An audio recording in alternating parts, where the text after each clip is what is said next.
María, María, yo te quiero cada día más. Ay, yo no sé cómo decírtelo. 11 y 18 de la mañana, 20 grados 4 la temperatura en la ciudad de Buenos Aires. Esperemos que mejore el clima para el fin de semana.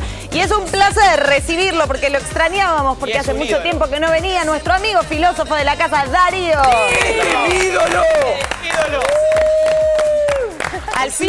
Al fin una voz adulta para encaminarnos y contarnos qué es un ídolo y por qué esa necesidad, Darío, de construir ídolos todo el tiempo.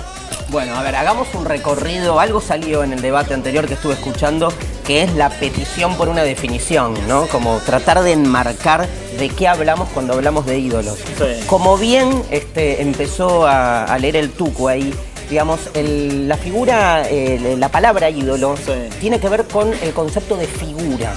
O sea, la palabra ídolo viene de eidolon, que en griego significa figura. Pero ¿de dónde salían estas figuras?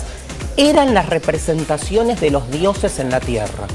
Vieron que los griegos eran politeístas, creían en muchos dioses. Esos dioses, los hombres necesitaban como relacionarse de una manera como más directa, con un contacto más lineal. Y entonces tenían figuras de piedra, figuras de madera, que representaban a los dioses. Y entonces hablaban con esa figura como si fuese una manera de llegar a los dioses verdaderos. El ídolo es un símbolo, entonces. El ídolo es un símbolo. Siempre es un símbolo, pero ese símbolo está cargado con un halo, con un aura de divinidad, con lo cual no es solamente un pedazo de piedra o un pedazo de madera, porque en tanto representación de los dioses tiene algo más. ¿Qué pasa en nuestra cultura occidental? Aparece el monoteísmo. La tradición bíblica que todos conocemos, que lo que hace es confrontar con esta idea de los ídolos. Ustedes saben que el Dios de la Biblia es un Dios único, omnipotente, invisible y que prohíbe las idolatrías. O sea, cualquier creencia, adhesión o fanatismo, algún tipo de ídolo terrenal que no sea el Dios que no vemos, invisible, pero que no sea eso, es considerado una profanación. Claro. Es considerado una herejía. Está prohibido. Está prohibido. Y claro, ustedes conocen bien la famosa historia del becerro de oro, que es cuando, digamos, el pueblo deja de creer en Dios y se aferra justamente a un objeto. Porque el ídolo tiene eso. El ídolo es siempre una objetivación, vamos a usar palabras difíciles, es una cosificación de esa convicción o de esa creencia. Pero en la tradición bíblica esto está desplazado. No puede haber ídolos. Ídolo es uno, Dios, según la tradición bíblica. Todo el resto, ¿sí?, implica una herejía. ¿Qué sucede? Viene la modernidad. Y con la modernidad, como diría Nietzsche, y con respeto, Dios muere. O sea, empieza otro tipo de organización de la vida pública donde ya no hay un Dios superior. Ahora, ¿qué pasa? Queda ese agujero. Nietzsche mismo dice, cuando Dios se va, el hombre le agarra una especie de desesperación por tratar de cubrir ese lugar con algo. Y ahí empiezan a aparecer los ídolos terrenales. Ídolos terrenales que pueden ser personas, que pueden ser reyes, que pueden ser políticos, que pueden ser artistas o que pueden ser lo que sea. El tema es que queda como esa especie de inercia por creer en algo que esté reemplazando a ese Dios ausente. ¿Y termina de llenar ese hueco que decís vos? ¿No? Muy buena pregunta. No termina de llenar ese hueco y lo que genera es esta tensión que hoy a nosotros nos llevó todo este programa, que es que algo no nos cierra.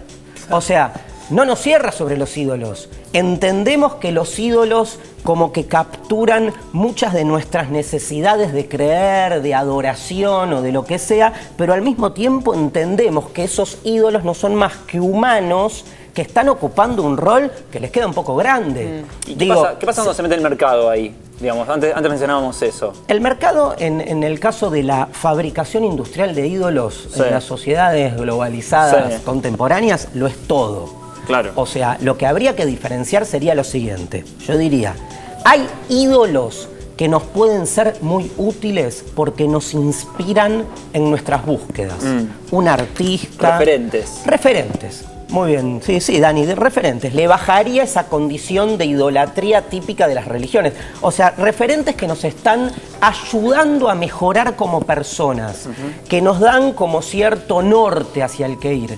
Pero son siempre un medio. Yo creo que es re importante para nosotros entender que un ídolo siempre tiene que ser un medio y nunca un fin en sí mismo. Porque si el ídolo es un fin en sí mismo, terminamos consumiendo al ídolo como si fuese él lo que estamos buscando. Ahora, y ahí el mercado saca todas las de ganar. ¿Qué hace? Se la pasa fabricando industrialmente ídolos por todos lados, que termina siendo nuestro consumo de ellos exactamente lo contrario de lo que un referente debería generar. ¿hay una posibilidad en una frase, en una oración de entender o acercarse a entender de por qué las personas necesitan construir ídolos? Bueno, a ver, hay un vacío de sentido existencial propio de la condición humana, Dani. Ok.